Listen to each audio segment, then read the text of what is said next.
we have to create the right vibe, you know, the energy, and everybody at the organization has to feel so privileged to be here. It's no other way.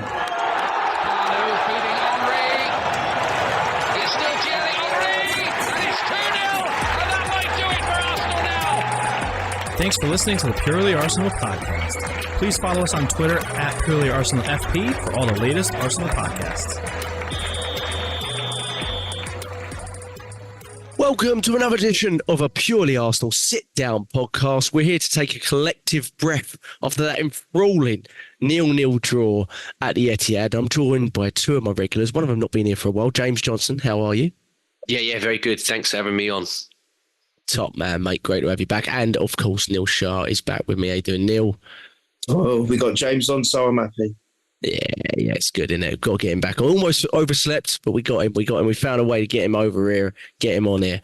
He's in the squad, unlike Reece Nelson of yesterday. I didn't even notice that. I just checked the squad. He wasn't even in the squad, Reece Nelson. Obviously, it's not something to really talk about because, let's face it, he wouldn't have played anyway. But that shows maybe the depth of the squad now. You know, you've got players like that that are on £100 a week. He's sitting at home watching it like we were. But let's get into it. So, I mean, I said collective breath. I mean, the build-up to this game was unbearable from my perspective. I was just like, I'll play the game already. You know, I can't stand the build up. It's almost nicer when you got the games coming thick and fast. But James, let's go to you. 0-0. I think we all knew going into the game it was going to be a game of few chances. Right? I had someone text me before the game. They went 3-2. I went, yeah, okay, you don't watch football. See you later. Like you're not watching Arsenal, Man City this season clearly, because that was never going to be a result that was going to occur on either end. But James, what's your thoughts? Obviously, Liverpool won earlier in the day. They were expected to win. Big game for us, similar to what was flipped 2 weeks ago when we had a game against Brentford at home, and obviously Liverpool played City, but it leaves them at the top. How do you feel where it stands in terms of the title race? How do you feel about the performance as an Arsenal fan, seeing different things, everything from a great, terrific performance to a little bit disappointed we could have done more? Are you somewhere in between? Yeah, I'm in the middle. Obviously, when it comes to the crunch like this and you watch Liverpool just before this game begins, and I always take what Neil says as gospel when he says, you need to break the serve. We mention that so many times when we do these podcasts, especially the last 2 years when we've actually been in the running, which is refreshing. I don't think we've said it for a very, very long time. But for me, I think and I say it in inverted commas, every realistic Arsenal fan will look at that yesterday and go, of course I want to win. But on balance, that's a very, very good point. Not just from the point of view of how we played, but also for the mentality of the group. I think, what was it? Was it the 2015 year with the Cazorla and what have you, that we actually got 4 points against Man City? Did we lose at home against them that year? I can't remember. I know you're talking about the 2-0 away win, though. Yeah, that was the last time we collected points there. Yeah, so I think for the mentality of the group, that was a massive, massive victory yesterday. But Jack, it just goes. I mean, I shouldn't have done it. But last night, when you get these games, you want to consume most of what's going on. So you check all your Arsenal accounts that you like. You check your other, and the consensus is that we absolutely bottled that and we were too afraid to do anything.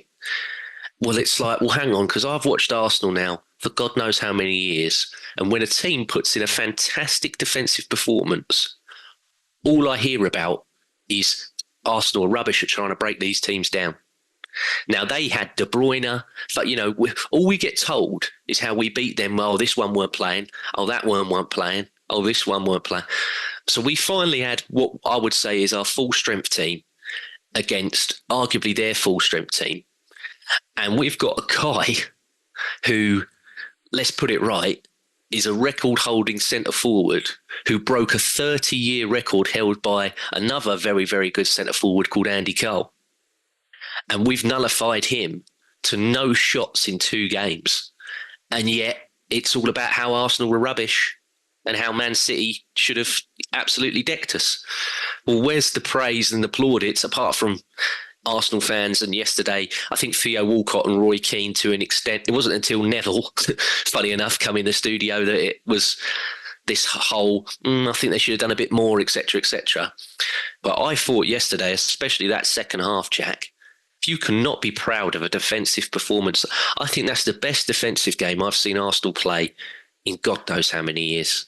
And if you can't be proud of that, considering a lot of people say that Mikel Arteta cannot coach defences, then I just, like you said earlier, I'll quote you again, you don't watch football.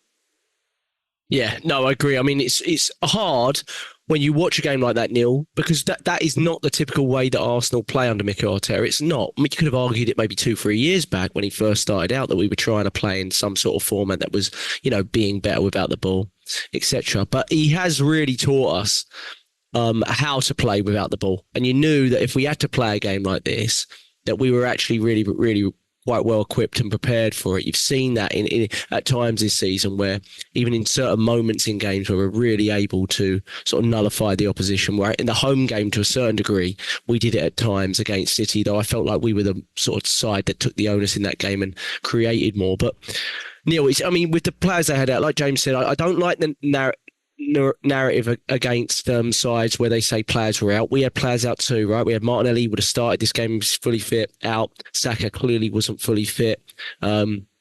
We had players out too. So them saying, they got Kyle Walker out.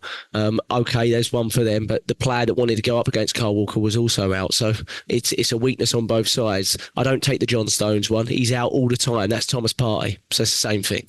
So, you know what I mean? So it's the same thing. So I think it's a very boring, narrative when they say, Arsenal play against Liverpool with Salah out. We had Tommy Asu out for that game. We had a lot of players out for that game as well. So I feel like that's a silly narrative. But Neil, where do you stand? It really was an incredible defensive performance, to be fair. We'll get to what we could have done with the ball a little bit more. Should we have had a little bit more of the ball? Was that truly the intention to have that little of the ball? I think when Odegaard speaks, you understand that it probably wasn't. But the way we adapted to it, Neil, because you're going up against the best team currently in the world, treble winners, etc. We adapted to whatever was on offer there. And I thought, the collective sort of back four, back six, whatever you want to call it, whole side really from the front was defensively. It was brilliant, really. It was fantastic to see, despite us not being used to that. Well, people moan about how we don't have plan B or C. But there it is. Sorry, there you go. So it shows maturity. The team has matured.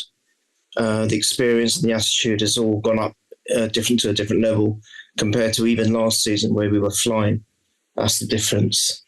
James mentioned how good it is. Absolutely spot on. Of course, it's huge for the mentality. The 1 point just doesn't mean 1 point. It means so much against the best team in the world where, like you said, when's the last time we got 4 points? I messaged you on WhatsApp, didn't I, last night? I said, when's the last time we got 4 points off City in a season? And don't forget the Community Shield. We've smashed them this season. We've smashed them 2 out of 3.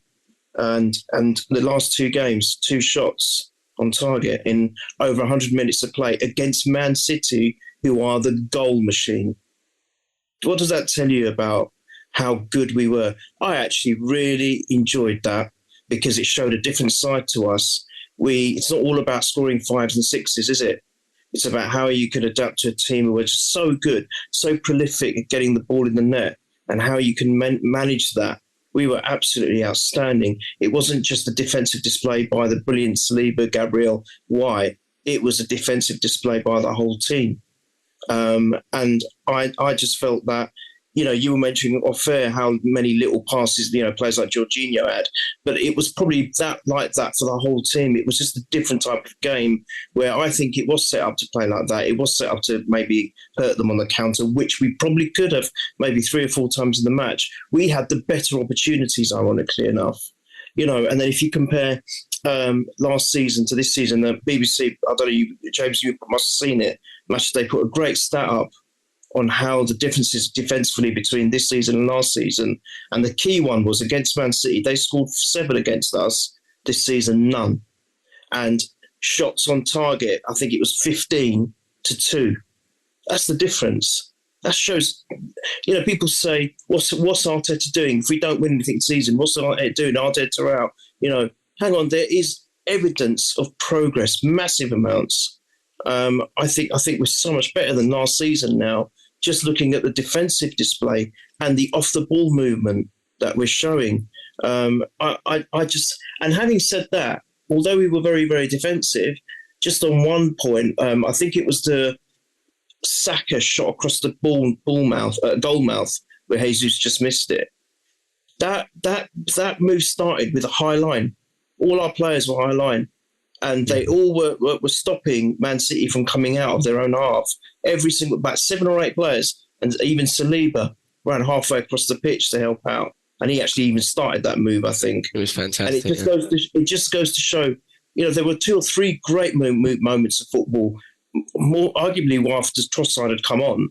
But, and then we'll probably talk about Jesus and his inclusion. But I just felt that let's applaud even a 0-0 when we've played so well. Let's take a step back. It's not all about Arsenal getting 15 goals a game or whatever it is, or 15 goals every 3 games. We that was an accomplished performance. Yes, it now means that the title is in Liverpool's hands. And yes, they're probably the most happiest out of all of us. But I wasn't one of those people that, was unhappy yesterday. I was ecstatic. I thought that was great. I was clapping when the final whistle went. And James, I put a tweet up saying, you got the pundits going, but not Theo. Theo's brilliant, by the way. I love Theo. He's a great pundit. We need more of him on Sky or wherever it's going to be on.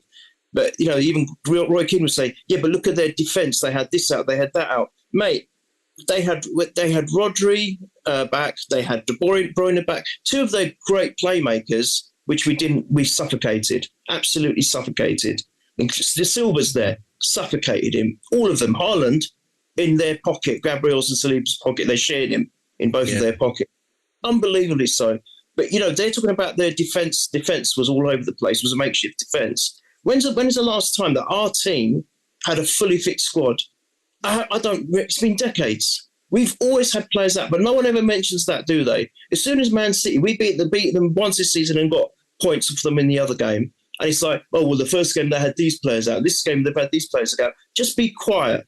We've had to deal with gaps in our squad with key players for decades now, or at least 10 years, I'd say. So, sorry, that was amazing. And they can't, as you said, Jack, they can't use that narrative. Yeah, brilliant.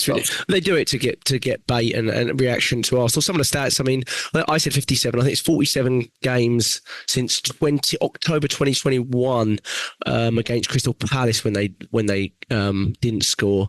Was the last time they haven't scored at home. But it's not just the fact they didn't score at home. They didn't look like scoring. For all the amount of ball they had 72% of the possession. We had more shots on goal. We had more touches in the box. We had the better openings because we had 2 chances from Gabriel Jesus in the first half, maybe 3, you could argue, if one where I think he kept the ball too long and it got blocked. But the 2 chances, you know what I'm talking about, from Ben White, one was the move of the game, to be honest. I mean, it really was. We'll get to that. I'm getting ahead of it. James, lineup questions. That the one plate, I think you put your lineup yesterday, and we had a little discussion because you always give the lineups. It creates a good feed off discussion. And the one place we all decided that was going to be up in the air was left wing. We knew Martinelli probably wasn't going to be 100% fit, and we didn't know whether he's going to go Trossard or Gabriel Jesus. He went with Gabriel Jesus. James, you didn't think it was the right decision necessarily, and probably from watching the game, you probably agree that you were right. Yeah, it's one of those, Jack, because I don't know if Arteta looked at it from the point of view of he's probably going to have to do a lot of work that way. And out of him, Trossard and Martinelli, who's the best really at doing the dog work and the nasty stuff? It probably is him.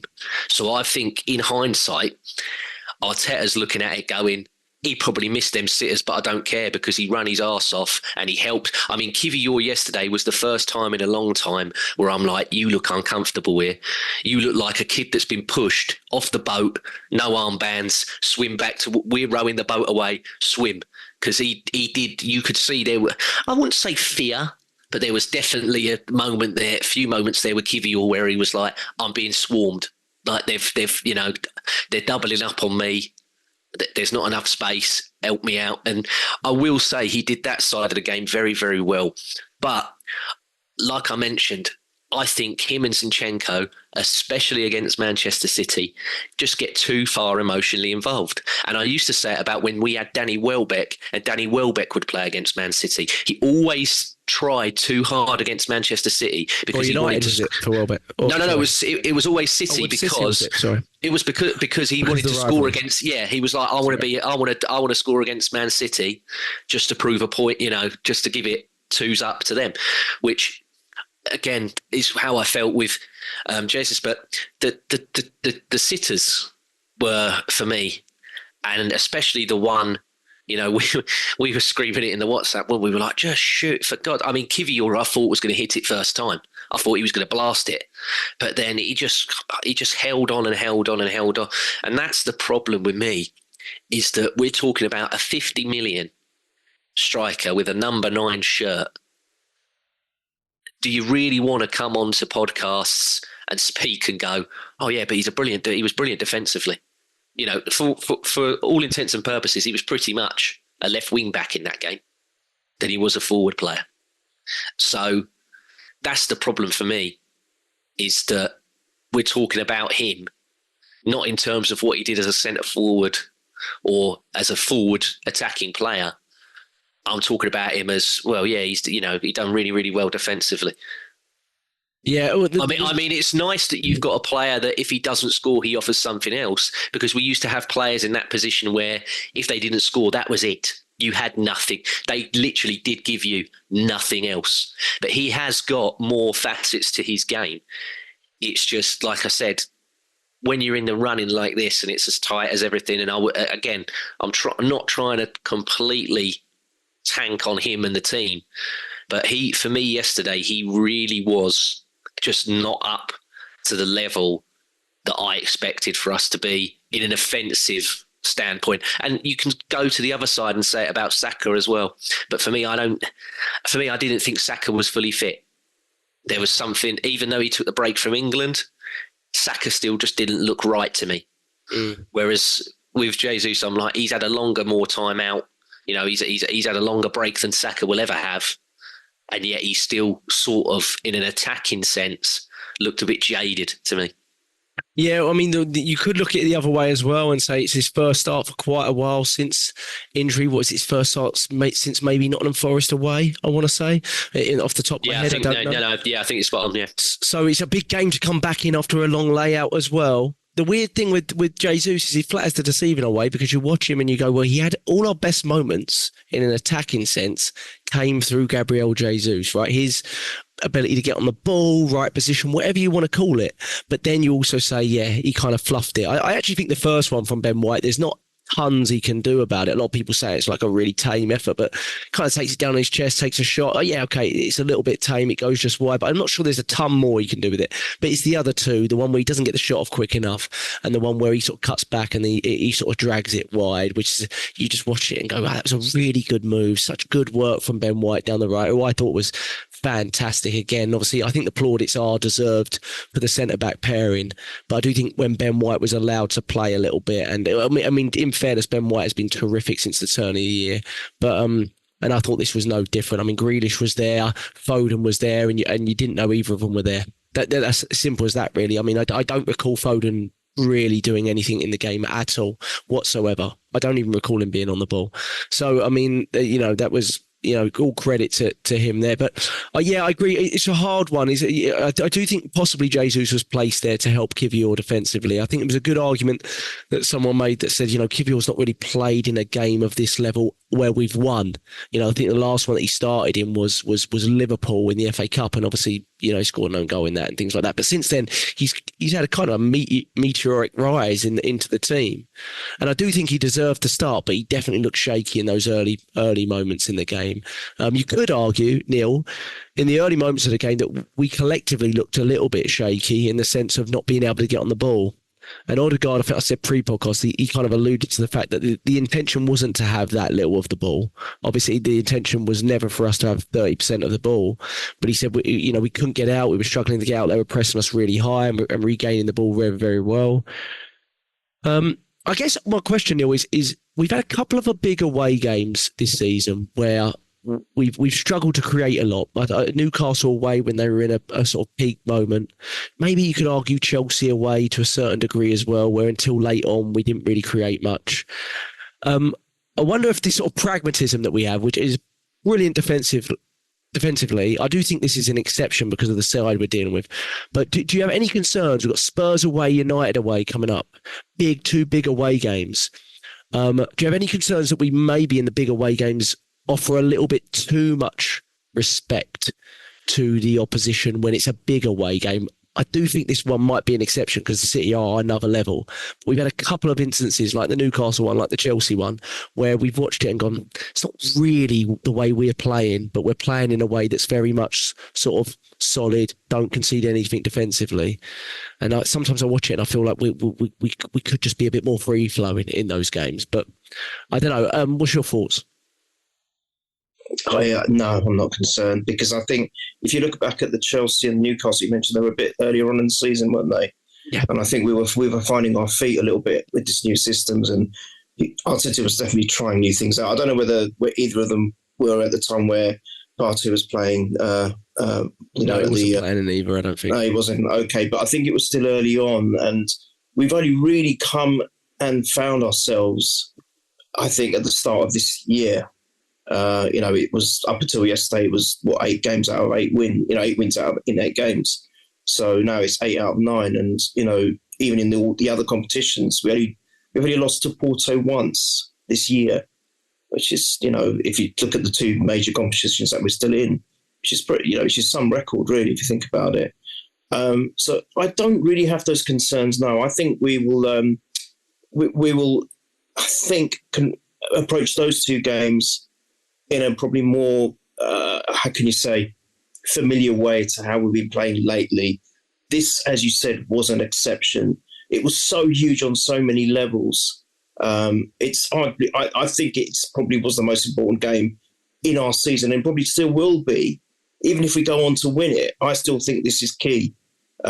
Because, like again, James said at the start, it's not just about the point. It's about just the team feeling that they couldn't do anything offensively against us, and we stopped them. And we are the only team to have done it since, I don't know the last team to have not conceded against them in a whole season, or allowed to, for them to keep a clean sheet. I don't know who that team you guys. Man United 2021-22. Right. Okay. So it's been a while, and first team to stop them scoring at home in 57 games or 58 games or whatever it was. That is some achievement. I think this was an exception. I think when we go on, we've got 9 games left, right, guys? I think 9 left in the league. Right. Yeah. I think it's going to be pretty back to the familiar role of trying to get on the front foot and control that midfield and score goals. I really do believe that, and that is the same against Tottenham away, and United away. I think we'll be fine. I just can't see it. I think this is just a different one that we had to approach a little bit more cautiously. I agree. It did look like both teams were maybe over-respecting each other. And that's a good sign for us, because how many times have we got to sit and got steamrolled? Like the game's over in the first 10 minutes and you think, Jesus, that's it. They scored the first, then it's going to be 2, 3, 4. No. I think even again on the WhatsApp I said, if we're 0-0 at half time, we've got a great chance, even might even win it. And that actually almost transpired to be true after Trossard came on. So I'm joy. I mean, a really good move. For me, I feel like it's a win. I really do believe that. And I think we'll be fine for the rest of the season.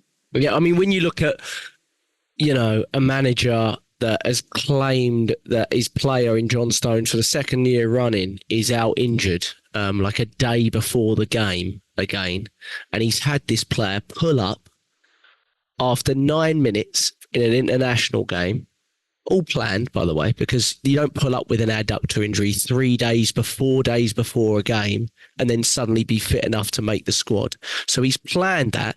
He's also planned John Stones claiming to Declan Rice that he had no idea who he was playing this weekend. So John Stones has played, he knows full well he's playing against Arsenal this weekend, but Declan Rice says, who you play? I don't know, but I am going to pull up with a little adductor injury after 9 minutes. And then Pep Guardiola is going to say I'm not in the squad. But my point there is that's how worried they are. That's it. They wouldn't be doing that if they weren't worried. Right, they wouldn't be claiming Edison's fit and then not putting him in the squad. They wouldn't be doing those kind of things. He just sort of say anything. So, like, that's the concern they have even pre-game, that they know, what they're coming up against. I think Bernardo Silva as well alluded to the fact that he was like, yeah, we're dealing with, a team that's very, very different even from last year, to be honest. So I think the respect's there, but definitely from both sides. Neil mentioned as well the Jorginho factor. What do you think there's any other reasons that we couldn't? Do you think it was just they were so good at sort of regaining the ball?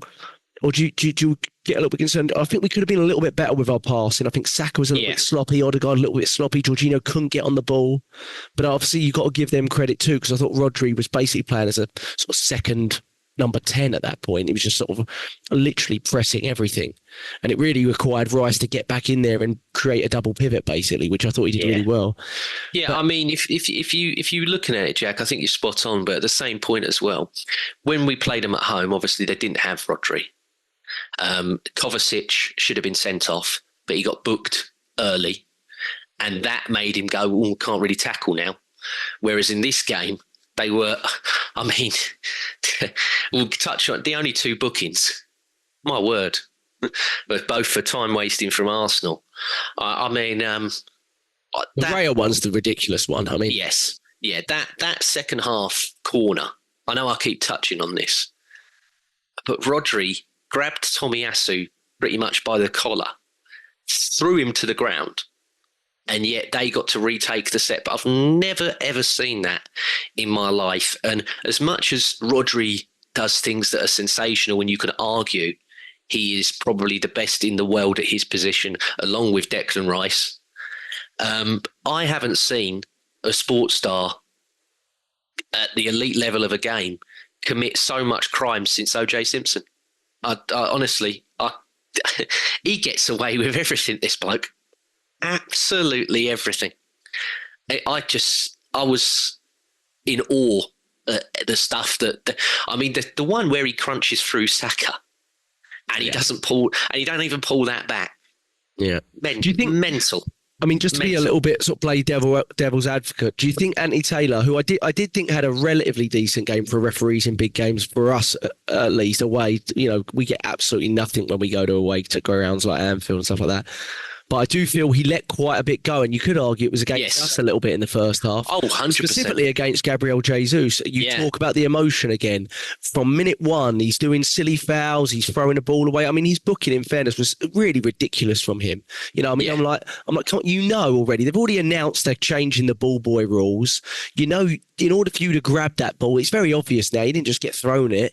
So you can't do that anymore. You can't do that. There's no need in it. And that was kind of his cue to be like, get off the pitch, Gabriel. And I think we subbed him soon after it. But like you said, I agree with you on the emotion thing with Zinchenko and Jesus. But he'd made a rod for his own back there, Anthony Taylor, because he hadn't booked one. And then it kind of free-flowed into allowing Rodri to do that. But I do agree, towards it, he was basically just letting things go. But that corner one is ridiculous because they score from that second corner. Crazy. Exactly. Right? I also think what doesn't get mentioned at all is Ake's header, which is their best chance of the game. I think it's the best chance of the game. Comes off his arm. It comes off his arm. So that header, right, I watched it, and obviously it goes towards their chance creation, etc. But I'm like, if that went in, it better be getting ruled out because it rolls off his arm from everything I can see. Rolls right off his arm. And when they're ruling out goals for Liverpool when someone just jumps alongside Alisson, you'd hope they'd rule that out. You know what I mean? But what was your thoughts on their chances, James? Just before I go to Neil, what was your they had the Ake chance, very poor marking in a way, which is probably the worst thing we did defensively in the game. Yeah. And then, I do agree with you, though. I look at it and I think it's being played up a bit just because it was, but he didn't really know. For me, how good of a chance is it? Because he wasn't really aware to it. It was like it just fell off his body. Yeah. I mean, if that bobbled and he's got time to then strike it, he probably makes it 1-0. But I think he was so unaware with it, and Raya picks it up quite quickly. So I don't really see it as... I think if you really want to look at the chances in terms of their best one, I still think it's the Haaland one. Because... Where he miskicks it. Yeah, I can't... I looked at my dad and was just like, he's human, isn't he now? He's become human. Because how many times have you seen him in that position miss something like that? And then... Yeah. You know, there was a humongous debate, especially on television over here, about how, and I've never heard this before. It must be because he played Arsenal. Yeah, I heard this. It's crazy. Oh, if he doesn't score, what does he offer? He's rubbish, really, isn't he? He doesn't give you anything else. Where was this a year ago? Yeah, I've never heard that about him. So, but yeah, and again, to answer your question that I skipped over before in terms of with Jorginho. I just think they just didn't allow anybody any time, Jack. It was a swarm. It was, you know, you're looking up and you got three around you. So, yeah, I just think they just, again, credit to them slightly. They just did not allow us any time. And I think that's a big improvement because you've seen City fans for a long time. I don't consider Arsenal a threat. I don't worry about Arsenal. Well, they definitely worried. You know, they definitely took stuff. They've seen us as a threat now. Guardiola started mentioning it. You know, they keep trying to pump this him versus Klopp stuff, and he keeps dragging it. Maybe because Mikel's his friend, I don't know. But he keeps dragging in. Well, Arsenal aren't going away. And I'm like, yeah, see, he clocked it. Well, sorry to interrupt you. You make a great point. I think the factor is there. There are very, very similar types of styles, aren't they? And I think when you watch, I mean, you know, the narrative, another narrative after this game was Liverpool are the most entertaining team in the league. Well, Liverpool created half the amount that we created at Etihad when they came to the Emirates. So if we parked the bus, which is what some of the arguments, it was obviously a ridiculous narrative, then they parked the flipping cruise ship when they came to Arsenal, but it had holes in all the windows because we scored 3 still. So there's your difference, right? They had one shot on target. We had 2 today. That they had one shot. Sorry, yesterday they had one shot on target from 30 yards, and the goal they did score was an own goal. So there's a big difference there, you know. And I think and that's not the only time Liverpool have done it. It's not the only time City have done it. I think they only had 2 shots collectively at Villa when they lost 1-0. So you know, games like that happen. The key there, though, Neil, is like sort of James touched on the defensive unit of specifically our centre back unit. But I think White does deserve some credit too. But I thought Gabriel was absolutely fantastic first half, but second half it just felt like Haaland was kind of drifting over to him a little bit more. I don't know if it was just sort of where the ball was ending up or whatever, but I thought Saliba was really terrific in the second half. But collectively, you could take your pick on who was the man of the match out of the 2 of them. But it has to be one of them, I think, because they were just so good.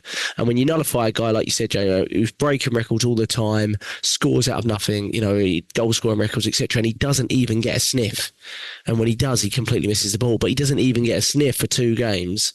You have to look at the defensive partnership, and I thought they were just so smooth, so solid. And I love the way Gabriel is like the nasty one, and he has a little word in his ear and shoves him and pushes him and tells him to stop being a little...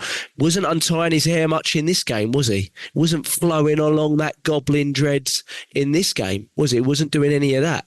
So that's credit to our centre-backs, because let's be honest, he took the mick last season. He was 3-0 up and 5 minutes left, and he's waving his hair around and playing with his hair ties, and it shows how far we've come, Neil, I think, because, you know, he wasn't able to do anything like that. He didn't know when his next kick was coming from, did he? No, exactly. And just before I just talk about them, I think Ben White does deserve a shout-out, because in the first half especially, he was our outlet. Ben White was our outlet. How mad is that? He was making runs going forward, and, you know, he was on that, you know, gave Jesus 2 of his assists, didn't he? And, well, not directly for one of them, because then Kiwior had a touch, but he was involved thoroughly in both of them. So his improvement this season, this year, I think he's probably one of the most improved players, actually, if you were to ask that question. He's just been, after that break in Dubai, he's been a revelation. I think he's probably playing some of the best football he has with us, to be fair. So I think Ben White deserves a mention, because we're going to get caught up in praising Gabriel and Saliba, and quite rightly so, because they were magnificent. This goes to prove, for me, how important Saliba was last season. Said it. I said, when Saliba and Tomiyasu lost that out of that game, I remember, Jack, I said it in the pod last season. I was at that game and I wasn't even interested in progressing the Europa League anymore. I was so upset after the first 20 minutes, was it? That he was off and then Tomiyasu was injured. And I thought, that's it, our season's done. Of this stupid Europa League game, that's cost us the league. I was gutted. I couldn't even care less that Martinelli missed that penalty. I was like, yeah, whatever. And I walked out the stadium. And I cry when we lose penalties normally. And I couldn't care less because what was more damning was the loss of Saliba and Tomiyasu. And I was saying, I can't remember who I was with. But I said, that's it. That's going to hurt us big time. And look at the difference he's made. Look at the difference he's made actually in all the three. He played in the Community Shield, didn't he? I think he did, yeah. Look at the difference he's made. Saliba was man of the match at the Community Shield as well. Well, there you go. Yeah. Colossal, and guys, you're both right. Gabriel could easily be man of the match as well. They were both outstanding. And what I like about what you mentioned about is mind games, a little bit of getting into Haaland's head. I think that's what he was doing. He really was constantly just at him all the time. Little mention here, a little word here and there, a little look in the eye. Reminded me very much of what Holding did to, what was his name? Costa at Chelsea for the FA Cup final. It's very similar. It's like, I'm here. Yeah, Saliba's going to sort you out, but if he misses a chance, I'm going to be there. You're ain't going to get a chance. Just like the first game, you ain't getting one shot on target, mate. And that's exactly what transpired.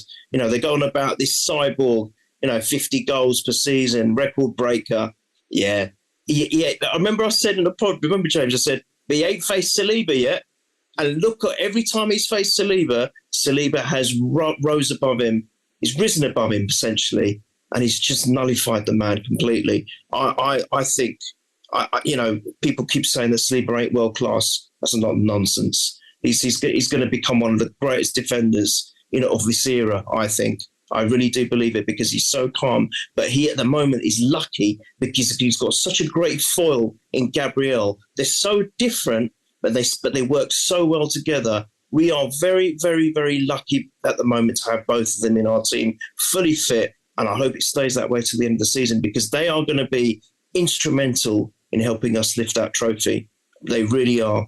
And I just wanted to say one quick thing. One thing I forgot to mention before in the last question about, do you worried about the big away games? Well, look at how well we've done at Anfield away in the last couple of years. So no, I'm not worried. I think this was just a one-off because we had to play differently. So just bear that in mind as well. But yeah, credit to Saliba. But I want to also give Ben White a mention. I thought he was magnificent. Yeah. James, in the second half, we did have a couple of openings, and they were both really ended because the right ball, the timing of the ball, the timing of the run just wasn't quite right. Obviously, the Saka one, which he crosses it. And what's your opinion on that? I think if Martinelli's on, it's a different story. And then obviously when Martinelli is on, Trossard makes the wrong decision, and Arteta, you can tell from the video, he's kind of furious at that. And I think that's a definite goal as well. I'm not saying we should have won it necessarily, but again, we could have because I do think we had the best openings. Neither of those chances count for a lot in terms of the data, because you don't get those the right ball off. But they could have been tap-ins, couldn't they, James? Oh, 100%. I mean, the Trossard one as well. You've got Havertz there making a very, very good run. If you're not going to completely go across to Martinelli, you've got Havertz there in the air that I would have fancied in that exchange as well. So yeah, he definitely made the wrong decision. But he did look lively when he come on for me. I think he did more in an attacking sense. Well, I put it in the WhatsApp, didn't I? In 10 seconds, where he burst. Was it Doku as well? I think he did a few step overs and then burst past him. I mean, they're teammates for Belgium anyway, so he probably does that to him on a regular when they meet up for international duty. But yeah, I in an attacking sense, he looks so much better than what Jesus did all game. But yeah, we just made the bad choices in the final third. I mean, there was a lot of stuff about Havertz yesterday. I think Havertz yesterday made some very, very good runs. There was one where he was so away, and then Odegaard sadly just hit a really, really weak pass. But both of them, Odegaard and Havertz, especially in an attacking sense. I know I'm praising the defensive work as well, but they did a lot, especially when it was set pieces from Manchester City. Most of them were headed out by Havertz. Equally, majority of them for set pieces that they had a lot of free kicks that were like, near the sidelines that they were whipping in, and Havertz was just like, no again, which again, I credit him for that. But them two, in terms of a pressing game as well, I know Man City played a very, very good pressing game, but them two as well, their energy. I mean, there were times where Odegaard was screaming. You could see his hands were like, no, because he was going to the others, join me. He's like, they're swarming us, let's swarm them back. But I think he was the only one that really committed to it full. I'm going to fully press. But no, I had no real qualms with it. But yeah, we just made some very, very bad choices. But it's not like how we were before Christmas, where it was like, no, we're not creating anything. And if we don't take the, I think, come Tuesday, you're going to ask in a minute what the predictions are going to be, but I think we're going to be fine. I can't see, as much as I think Luton are improved compared to what they were before, I can't see us not going back to our regular, the regular scheduled programming with Arsenal. I'm not saying it's going to be 5 or 6s, but yeah, I don't think that we'll be as cagey or make that much mistakes in the final third. I know there was a few that thought, after we got that big point away at Anfield, we then had the West Ham game and the Fulham game where we were dreadful. I don't see that kind of slip happening here. I think we're on job, and we'll be fine. Wednesday as well, but yeah. But is it Wednesday? I thought it was I thought we were playing Tuesday night. No, we've got to be Wednesday because it's a Sunday game, isn't it? I mean, cause even I can't recover in that time, and I was only watching. So it better be Wednesday. No, I think it is Wednesday. Yeah, I think it's Wednesday. Yeah, you're right. I've just clicked it. Yeah, sorry, Wednesday. Yeah. There is games Tuesday though. So yeah, I'll tell you what. That's another point. I bloody hope Real Madrid skin them because I can't take 2 more legs of that. No, I know. I don't think the neutrals can. And Liverpool will be, they'll be rubbing their hands if we've got to play them twice again. Yeah. Well, I'll tell you what, we've got to get past. They'll be just as intense. Bayern first, don't we? But exactly, but they'll be just as intense as that game was. Oh yeah, big time. Yeah, I mean, it's these games are never classics, especially since we've got very, very good at defending. Because I do feel like these teams just match up very well in terms of, they nullify. I mean, Liverpool's all about creating chaos, so you're not going to you rarely see games like this because, to be honest, they can't play in this way, so that they won't play in this way. You know what I mean? So when they came to the Emirates, they try to play open, and they got it handed to them.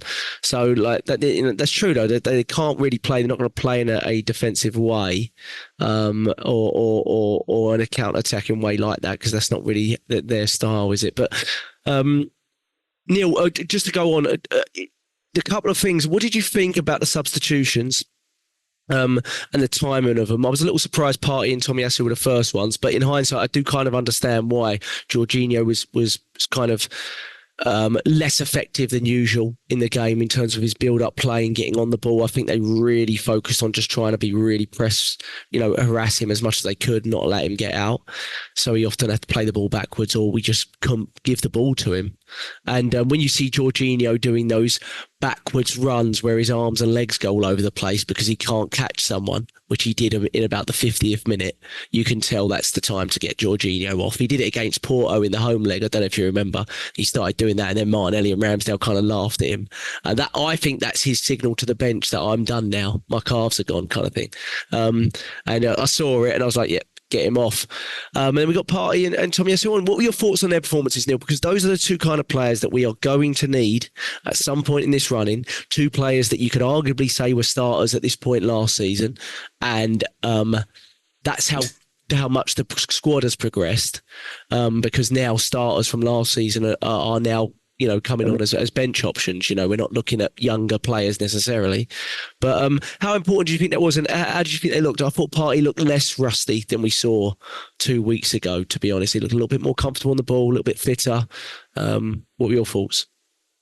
Yeah, no. I firstly agree with the substitutions because Kiwior wasn't. I think he just was a bit overwhelmed. I think on the occasion. I think and like James said right from the top, I think I wasn't happy with Jesus. I was at the mindset where I was screaming that, look, it's this formula is working without him, very much like it was last season. And then he's fit, and then he comes back in, and I think he unbalances the team a bit. And I was upset that he started. I would rather have had, Trossard. Well, Martinelli obviously couldn't because he's coming back from an injury. But I would have rather seen Trossard there and just kept it as it was. But it is what it is. But I think with hindsight, James, you're right. He was helping Kiwior out a lot because I think Kiwior was a little bit overwhelmed. And I think that's probably the right substitution there to bring Tomiyasu. But like you said, it's twofold, not just to give Kiwior a breather from that experience, but also to give Tomiyasu some much needed minutes because of what you said. We got games sometimes 2 or 3 or at least 2 in the space of maybe 6 days, given the Champions League that we're still in. It's going to be a tough ask just to keep the same 11 or 12. We're going to need 14 and 15 at least to be playing and being rotated. So I think that was a good thing to do. I think out of the two, you're right. I think Tomiyasu was probably a little bit more rusty than Partey was. I think Partey was fine, by the way, because but that great move, that great assist from Odegaard, what would have been an assist if Trossard scored, that move started from Partey. So he's already forward thinking. He's doing what we're used to seeing him do, boss the midfield and then, progress with the ball going forward. I thought he looked fine. So out of the two, I think Partey looked more comfortable, which is fantastic because Jorginho, I think Jorginho, the reason why I really like Jorginho, I think he knows his limits as well. Like you said, when he knows it's time to come off, he's not going to overburden the team and mess things up. He's going to say to the bench, right, get me off. I'm done. And I think Jorginho has always been a better player with the ball rather than off the ball. When he's chasing, he's not so good. When he's with the ball, he's fantastic. And I'm not going to criticise Jorginho. I think he's a tremendous signing, and I think we need to keep him for another year. By the way, I don't want to get rid of him. He's a fantastic player. So I agreed with the substitutions. All right, Kiwior a bit looked a bit rusty, but there was no way no one's getting past our defence yesterday. So I wasn't overly worried anyway. And I'm just glad to see them both get time because they're going to be called into action, I think, very, very soon. And you're right. How great is it that 2 starters are now coming off the bench? And we're doing our depth has improved brilliantly. And we were worried, weren't we, where there was lack of transfers in January. I don't feel that we're missing anyone now at the moment, to be honest. So I was pleased with it. Yeah, no, I agree. James, the Rodri-Rice debate went on a lot before. Both players talked quite a lot before the game. A couple of great little challenges and contests in there between them both. What were your thoughts on that? Obviously, Rodri had a lot of the ball, but usually Rodri in games like this where it's sort of a stalemate, he's the guy that usually pops up with a goal. You saw him go forward once and get a little header in and it went wide. But I thought we nullified him quite well, especially second half, and I thought Rice was a big part of that. Yeah, I think quite like a lot of our players, they grew into the game. They got better as the game went on. And there was the bit that's being shared on Twitter a lot, isn't there, of Declan Rice, where I think he's got like 4 or 5 around him and he manages to just do a little turn, run this, run that. And that's what his game is. That's what I love about him, is that for me, he gives you everything that Rodri does, but he can also drive with the ball, which makes me think that he's just that marginally bit better. Because really, you're getting 2 players in one with Rice, because he can do what everyone else can do at the 6, but then he's just as good as an 8. So you really, utilising a player with 2 positions. And I think yesterday, of 2 6s next to each other. And I think, he sacrificed probably his more attacking game where he's been getting goals and everything for a more defensive game, a bit like everybody else. I mean, Bernardo Silva, after the game in his interview, he just said, like you were talking about earlier, this is not the team that we played last. That he went, the progression in a year from them is unbelievable, because he went, again, just as much as we were trying to occupy spaces, they've got 2 there, they've got 3 there. And it was just, we couldn't break them. He admitted we couldn't break them down. It was just everybody else, for whatever reason, doesn't want to credit an Arsenal side that didn't break down. It makes me laugh because, okay, say we went there and we tried to play football and we hold 3 or 4. We'd just be called typical Arsenal, they're idiots again, wouldn't we? So you just can't, you can't win with this lot anyway, so there's no point trying. But I thought Rice, Again, didn't get as much of the ball as what he probably wanted. But yeah, I had no qualms with how Declan Rice played yesterday at all. No. And he's another one. He's gonna be massive because, again, like Neil said, if you lose Saliba or even if you lose Gabriel at the moment, you don't get to play that high.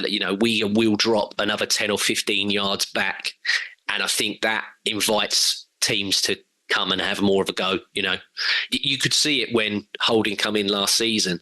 They had within like 2 games, the channels had, this is Arsenal's average position when Saliba's playing, when they're in defence, and this is it with Rob Holding. And it was like, yeah, we've gone back another 25 yards because he can't. These players are just as good on the ball as they are to Mikel, and got to give big credit to Edu as well, because the recruitment of these players, I mean, years and years ago at Arsenal, instead of good old Arsenal or we've got North London forever now, you could have played Hi-Ho from, Snow White, because we went for that Barcelona. Arsene Wenger, as much as I love him, got to critique him. He saw that Barcelona, I'm going to have 5'6", intricate tippy-tappy play. You can't do that in England. You cannot do that in England. The departure from what he did in 98 and 2000, where he had big statuesque men, when teams come in the tunnel and they looked and they were like, oh bugger, I've got Vieira, I've got Henry, they're big players. And now I think we used to laugh about it, didn't we, Jack? He's obsessed with the stature. Well, every single one of them, other than Jorginho, who's not the tallest, but they all, they can all hold their ground, which is exactly what we did yesterday. Yeah. We're not being bullied anymore, guys. We're doing the bullying. Exactly. That's the difference.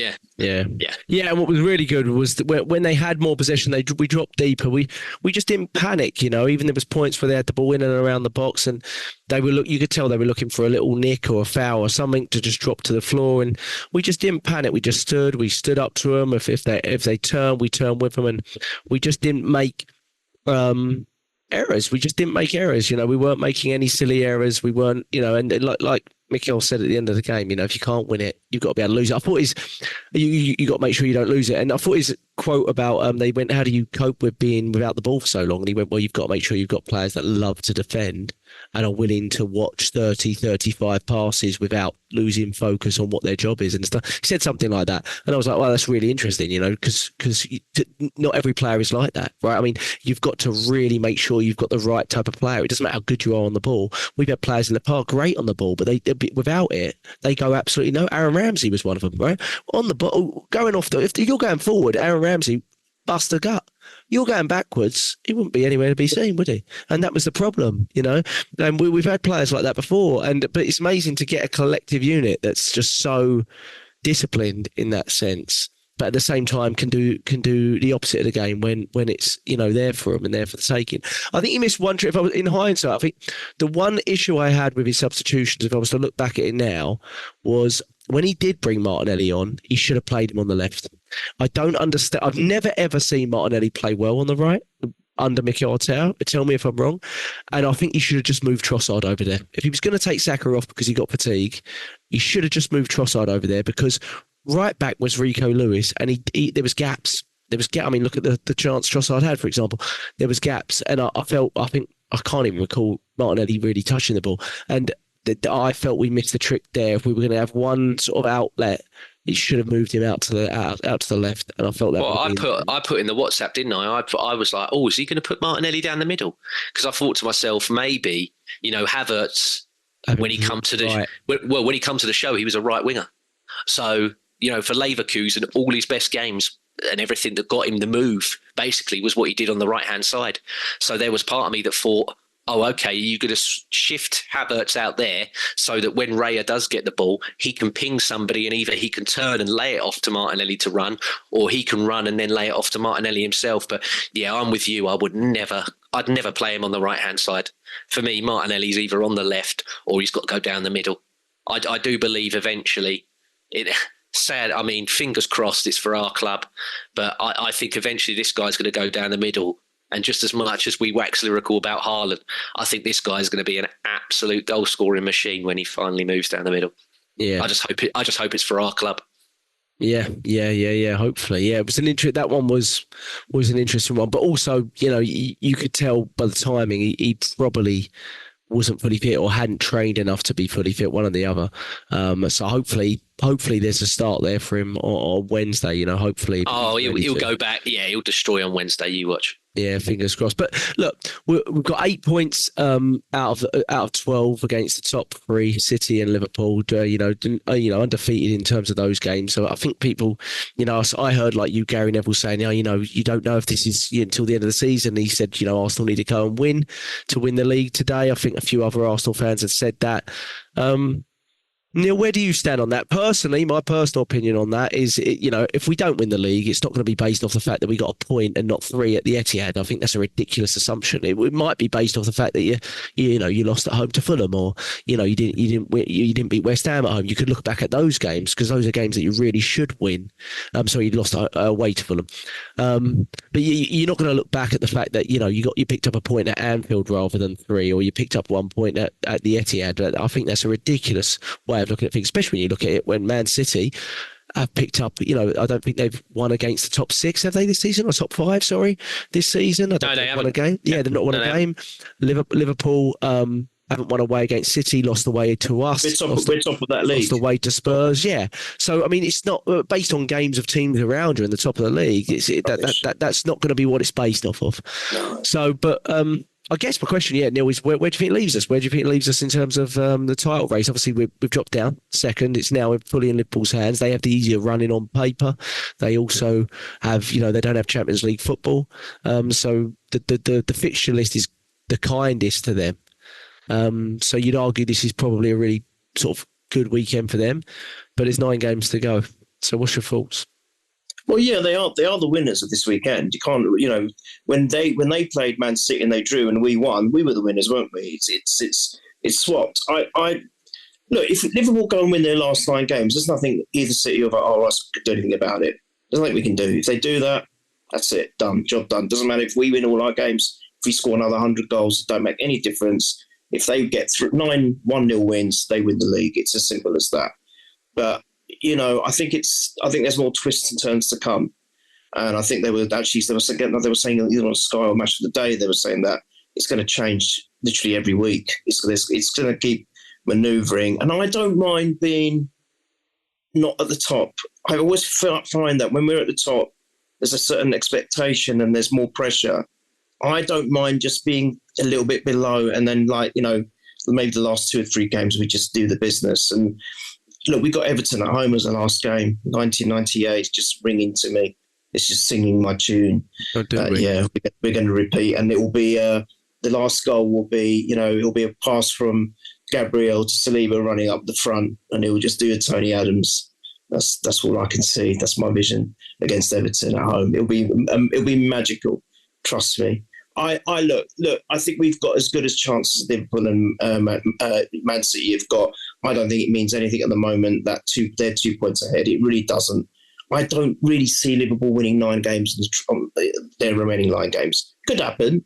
Football's a funny game. Just can't see it. They have got arguably the easier running, but they've got some tough games as well. And all of us, ironically, have all got to play Spurs. That's the funny thing. The tough thing there is Spurs will happily roll over 7 for against Liverpool. So, probably that's going to be Liverpool's easiest game of the season. So I think that's the problem there, I know. But it is ironic that, it could be them that it could work the other way around. They could do us a favour. You just don't know. That would be the weirdest thing, wouldn't it? That would be the irony of it all. But I think we've got as good a chance as any guys, and I think we'll be fine in what we do. We can only focus on what we do, and I think we'll be fine in doing what we do. And the other thing is, I just I forgot to mention one thing we didn't say, that as good as the defensive performance was physically, mentally, how good were we to focus like that? Like you said about the 30 passes thing, Jack. The fact that they've got to keep their focus for the whole duration of, 95, 96 minutes, that's incredible. That's an achievement in itself against a team like City to do that. Yeah. We have grown so much in these last few months. It's unbelievable. And like you both said, it's a testament to Arteta and Edu and the coaching staff. It's been amazing. takes a certain type of player. And we talked about taking emotion out of the game and bringing more control to the team, and that's where sort of the question marks come in about Gabriel Jesus, and Zinchenko didn't even get on for this game. And I think part of that was probably game state, but I think part of that might have been down to, he gets too emotional, especially at the Etihad. He just gets too emotional, and we're trying to remove that from the team. And it's a different type of emotion when Gabriel is nudging in Haaland's back and saying, yeah, you want it again? That's different, because you can tell he's even keel, he knows how to control it. But when Gabriel Jesus is bickering for the sake of bickering and throwing balls away for the sake of it, and just excess energy, and it riles things, and it's just unnecessary, and there's a way of doing it, and I don't think it helps his game either. Certain players, they feed off of that, and you can tell with Gabriel Jesus it doesn't help him, and I think Zinchenko's the same to a degree. It doesn't really help him, so we're trying to remove that. That's why Ramsdale was dropped, I think. There's a lot of that sort of excess emotion, and we don't want that from a goalkeeper, and I think that's part of the reason that Raya was there. But yeah, I agree with you. It's a long way to go. It's a quarter of the season roughly, left, so it's really hard to judge anything too much. I mean, we've been third favourites across the season, really, so it's not really changed as such. James, where do you think it leaves us? Yeah, I think obviously Liverpool, like you said, they've won the weekend. They're in the pole position now. But I do agree with what Neil said in that I don't think they're going to win all of their remaining games. They might not lose them, but I don't think they're going to win them. And I feel the same for us, and I feel the same for Man City. So you just got to watch and see how it goes. I mean, the big consensus from everybody that was yesterday was, we've seen Man City go on a 9-game run where they've won everything, and we've not seen any of the other teams do it. Well, I was like, well, hang on a sec. If we scored yesterday at the Etihad, we'd have just gone 9 games. So we what are you talking about? We're currently 9 games undefeated. So, we've shown that we can go 9 games without losing. We got 9 more. Do I think we're going to win every single one? Probably not. But I think it's just a case of you just got to keep, just every week, you just got to keep knocking on that door, let people know you're there, and take it a game at a time. Yeah, and just see where it goes. And I do agree with Neil as well. We're better as a chaser than we are being on top, because we've shown that last year when we were on top, and everything else we didn't get it over the line. So I think we're better at chasing. And there's always this stuff about every time Arsenal are on top at Christmas. I think it's since the 30s we've not won the league when we've been top of the table when it was Christmas, but we keep breaking records on the daily with this lot. So I'm not worried about that anymore. I think we can put that to bed this season. And yeah, I really think we're going to have a go. We're not going away, which is the big takeaway from, we've had 20 years where we've barely been in the conversation. And now for 2 years running, we are reducing these margins. It was like a chasm before, but we've really, really reduced. It's borderline on, it's a Rizzler paper's length now. So I've got no problems whatsoever. And like I mentioned earlier, just get back on track on Wednesday. We've got the +6 goal difference. Liverpool got Sheffield United. So hopefully they don't hold about 9 or so again like they did against Newcastle. Yeah, exactly. But we've got that +6, so we just need to run that up against whoever we play. I mean, Brighton afterwards, they're not going to be anywhere near as bad as they were against. I watched part of that Liverpool. They were terrible, worst I've ever seen Brighton play, especially under De Zerbi. They looked bereft of anything when after they got the goal early, but after that, like we said earlier, they were just under a swarm. I was surprised Liverpool didn't rack that goal difference up yesterday. So, but yeah, no, we'll be fine. We're going to win the league. We're going to win the Champions League. Don't panic. So let's go on to Luton then, Neil. It's Wednesday. Obviously, they gave us a hell of a game when we played them at their place. We managed to come away there with a last-minute Rice winner. But fingers crossed. We can win this one. What changes do you see for Wednesday? Because obviously now it's a game every 3 days. So now is where the squad really, and how Arteta uses the squad, really starts to become apparent, like who he trusts and whatnot. And I think we know the players that he trusts, but we don't really know the ones he's willing to start. There's a little bit of a difference as game state changes as opposed to ones that are going to start. So do you see changes, if any, midweek? 'Cause then we've got, it's Luton and then it's Brighton and then it's Bayern. It's pretty relentless. And the frustrating thing from a European side of things, which I do agree with Pep on this a little bit, is it's incredible how other European teams get their fixtures catered to them to try to do well in Europe. They incredibly, these countries want their teams to win in Europe, whereas in England, they seem to literally ruin you in terms of fixtures leading into European ties. I mean, Real Madrid have no games from now until, or maybe one, and from now until the City game in 9-10 days time, and I presume it's the same or roughly the same for Bayern. It's to do with TV money, Jack. That's all it is. Because literally no one else, as much as these teams in these countries have supporters, no one really wants to watch anyone other than Real Madrid especially when they're selling it abroad. No one cares about Cadiz versus Mallorca or whatever. They want Real Madrid or Barca. So, that's why they keel over. Plus, their coefficients are getting less and less because England's are going up. But then I'm with you. I think you should look at it and, especially the Premier, you'd want as much English teams in Europe because that's additional money for the Premier League as well. Yeah, but it's a very strange one. So it's ridiculous. Yeah, it's a difficult one. And I always think, Bayern basically being pointless and playing in their league at this point. They know they're not going to win it. That's a very dangerous team to deal with because, we've seen in Europe in the past, look at the English teams, Liverpool, Chelsea, whenever they've won in Europe, they've not won the title the same season. Oftentimes, they've not even been in with a chance. You look at Chelsea's last one, I don't think they were near the title. You look at Liverpool in 2005, they weren't even in the top four.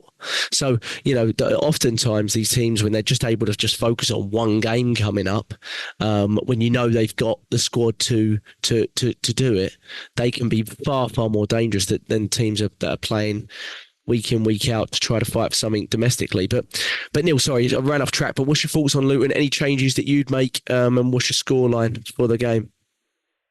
Yeah, I think there may be a couple of changes. Look, I always say every time that I'm worried about Saka needs a rest, but then he ends up coming back and plays anyway. So it's a 50-50 with him. It depends on how injured he was or how fatigued he was. I don't know what the reason is. It's probably more fatigue with him because he's made of iron, that kid.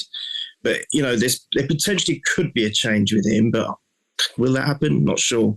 But I think because I thought Partey was pretty sharp, he may start. I don't know, but he may start ahead of Jorginho. I don't want too many changes because I think the team's doing well. Gabriel, I was saying that he shouldn't. I don't know in the WhatsApp group, I don't know if you remember, I said maybe it's Sini or Tomiyasu, but actually, I don't know if that will help him mentally. I think he may continue with Gabriel at the back, actually. He might do. It just depends. You see, it depends. It wasn't just a physical demand yesterday. It was a mental and emotional one as well. So I think it depends. He'll maybe assess all the players and see how they all are. I mean, I just think we're just so hardened now. I don't think that should be an issue, but let's see. But I think there'll be no more than 2 or 3 changes, potentially Saka. I think Partey for Jorginho. I think he does need time because we need to get Partey really up and running as quickly as we possibly can. And maybe a change for Gabriel, but I'm not sure about that again. So I'd say no more than 2, 3. It's my prediction. Luton were very, very difficult at home, but they've given other good teams a run for their money at their ground. I think it'll be a very different game for them at our place. I think we're going to be so buoyant from that defensive display that I think we're going to run of 4-0 winners, to be fair.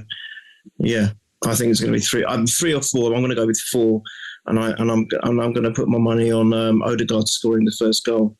So it'll be 4-0 Odegaard. And you know what, just very quickly before James's prediction, you know what I loved about the teams in the interviews afterwards, the players, afterwards, they were unhappy with a point, and I love that. Despite how good we were defensively, they were unhappy with a point. They're saying, no, we wanted 3. Saliba said it, Odegaard said it, I think a couple of others might have said it on their social medias, that no, they were not satisfied. That suggests to me the hunger that this team has and the desire to win this league. So that can only be a good thing for us. Yeah, I heard Saliba say that, like that a lot, and liked his interview with Odegaard. Yeah, love that. James, what's your thoughts? You agree with the changes from Neil? And what's your scoreline? Yeah, I think Saka might sit this one out, and I did say as well when I put, I said you're going to ask me this question, so I think Partey might start as well, and then left back's a very, very interesting one because now Luton have gone to 4-3-3 instead of 4-4-2, so there's not really. They don't normally go for that aerial bombardment and everything. They're sort of playing a bit more. So I think if they're going to stick with the 4-3-3, I think Tomiyasu might have come in if they were to do the 2 because they're just going to aerially try and dominate you. But I don't think that's going to be the case here. So I think Kiwior will stay. And I wouldn't shock me if he went for Tomiyasu against Brighton because they've got pace on the sides. So I definitely think that rotation is going to happen, but I don't think it's going to happen here. But yeah, I think Jesus will probably start on the right-hand side. Martinelli will go back on the left, and then Havertz obviously stays up front. And yeah, I think Jorginho will be rested for Brighton, and Kiwior, and the back 4 will stay as it is. And obviously the goalkeeper. So I don't think there'll be wholesale changes, but I think it'll be enough to be like, okay, I understand what's going on here. And we're utilising the squad. Like you said about the confidence of the players that are already in, you do need to boost up these squad because we're not going to win. We're not winning anything unless these squad players turn up. So as much as I love our first 11, I'm looking at these people, who's going to stand up here and be counted? Which one of you lot want to be a hero as well? Because I've got no worries really about anyone in our first 11 anymore. My worry is about when we want to change it and who they are when they come in. But yeah, I'm going to be a bit more conservative than Neil. I'm going to go for a 3-1, but I still think we're going to win it. And I'm going to back Jesus to score. I think he needs it. So yeah, I'll back him. Yeah. Love it. All right, love it. I'll take either of those scores. Yeah, I do. I mean, if Partey does start, it's a big one for him because if he starts and plays well, puts himself in contention for one of the Brighton and the Bayern games. I think it's, as good as Jorginho's been, I do think that's possible with the quality he's got if he plays well, because he does offer us something really different in terms of his fast moving ability to play vertical passing and things like that and drive a little bit more with the ball. But yeah, so it's a big moment for him if he does start. Very, very big. I think we might make a fullback change, but I do agree with you. He may not go against it. I'm just looking at the accumulation for Kiwior. 120 minutes he played international, then he came back in, but we brought him off early, so that might be in consideration for the next game. So yeah, but I think maximum 3 changes like you, and I agree with your front 3 as well. But yeah, I'll go. Martinelli starts. I'll say Martinelli first scorer then, and I'll go 2-0 Arsenal. Fingers crossed. But I do think Luton are a good side. I think they could stay up. To be honest, I think they're a good side, and they caused a lot of trouble, and they've caused a lot of big teams a lot of trouble. So it's not one that we can take lightly. Not you can't any game, but yeah, you can't take this one lightly. But boys, sorry for any little hiccups. At 45 minutes, we seem to be getting this internet hiccup where we stagger and stop for five minutes, and we're not really sure what to do with it. We're going to just basically create our own Zoom at this point. But we're at Purely Arsenal FP on Twitter. We're Purely Arsenal on YouTube. Subscribe to us there. We come out a little bit earlier there, our podcast, but then we're also on Spotify and Apple Podcasts. If you can give us a review there, that'd be great. And you can find us at Purely Arsenal FP on Twitter. Neil, James, thank you so much. Long way to go. Decent result. But let's go win the next one. Up the Arsenal.